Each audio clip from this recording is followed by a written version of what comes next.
இந்திய திரையுலகின் திரைக்கதை மன்னன் என்று புகழப்பட்டவர் மறைந்த கே. பாக்யராஜ். இயக்குனர், திரைக்கதை எழுத்தாளர், நடிகர், இசையமைப்பாளர், தயாரிப்பாளர், அரசியல்வாதி என்ற பன்முகங்களை கொண்ட பாக்யராஜின் சாதனை குறித்து விரிவாக பார்க்கலாம் இந்த செய்தி தொகுப்பில்.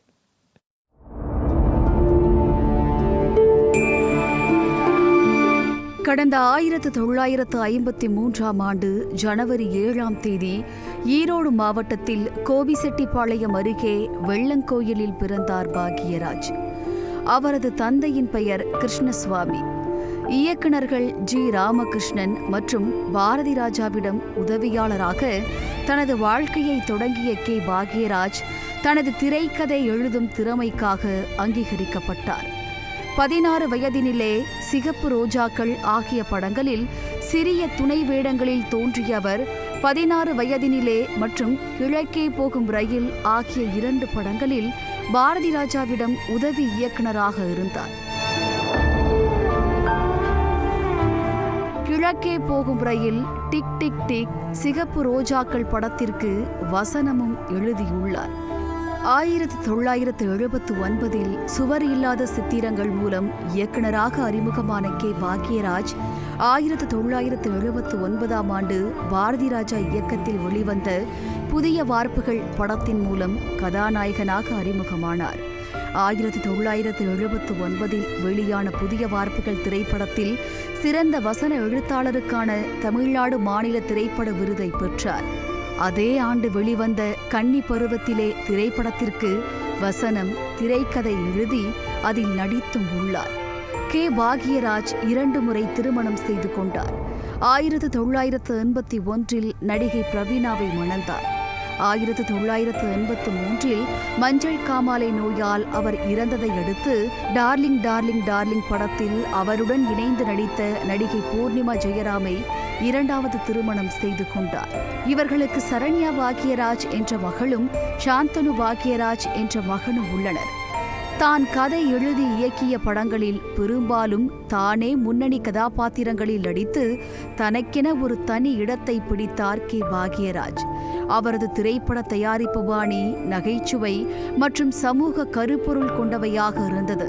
1981இல் கே. பாக்யராஜ் இயக்கி நடித்த அந்த 7 நாட்கள் திரைப்படம் குறைந்த எண்ணிக்கையில் கதாபாத்திரங்களை கொண்டு இயல்பான திரைக்கதையுடன் அமோக வரவேற்பை பெற்றது.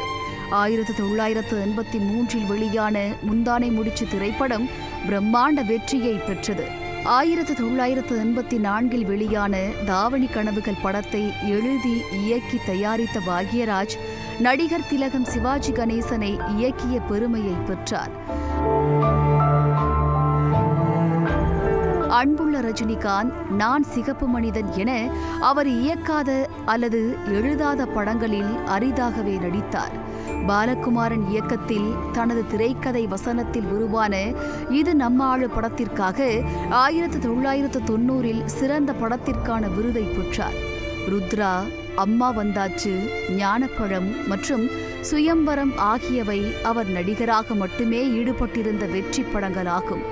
1991ஆம் ஆண்டுகளில் வெளிவந்த சுந்தரகண்டம், ராசுகுட்டி, வீட்ல விசேஷங்க ஆகியவை அவர் எழுதி இயக்கிய வெற்றி படங்கள். ஒரு கை ஓசை, மௌன கீதங்கள், இன்று போய் நாளை வா, விடியும் வரை காத்திரு, தூரல் நின்னு போச்சு போன்ற படங்கள் பாக்யராஜாவின் வெற்றி படங்களாகும். இது நம்ம ஆளு திரைப்படத்திற்கு பாக்யராஜே இசையமைத்து ஒரு பாடலையும் பாடியிருந்தார். மேலும் 5 படங்களுக்கு இசையமைத்து உள்ளார். 75க்கும் மேற்பட்ட படங்களில் பணியாற்றி உள்ளார். 25க்கும் மேற்பட்ட படங்களை இயக்கி உள்ளார். வசூல் ரீதியாகவும் விமர்சன ரீதியாகவும் பெரும் தோல்வியடைந்த வேட்டிய மடிச்சுக்கட்டு படத்திற்கு பிறகு தமிழ் படங்களில் முன்னணி ஹீரோவாக நடிப்பதில் இருந்து ஓய்வு பெற்றார். எனினும் தொலைக்காட்சி நிகழ்ச்சிகளில் பங்கேற்று வந்த அவர் 2007இல் சம்திங் சம்திங், உனக்கும் எனக்கும் மற்றும் 2 ஆகிய படங்களில் துணை கதாபாத்திரத்திலும், காசி இருக்கணும் படத்தில் கதாநாயகனாகவும் நடித்து மீண்டும் நடிப்புக்கு திரும்பினார். தனது 48 ஆண்டு நீண்டகால திரைப்பயணத்தில் 75க்கும் மேற்பட்ட திரைப்படங்களில் கதாநாயகனாகவும் குணச்சித்திர கதாபாத்திரங்களிலும் நடித்துள்ள கே பாக்யராஜ் பாக்யா என்ற வார இதழின் ஆசிரியராகவும் இருந்து வந்தார். 1989ஆம் ஆண்டு எம்ஜிஆர் மக்கள் முன்னேற்றக் கழகம் என்ற கட்சியை துவங்கிய பாக்யராஜ் பின்னர் அஇஅதிமுகவில் இணைந்தார்.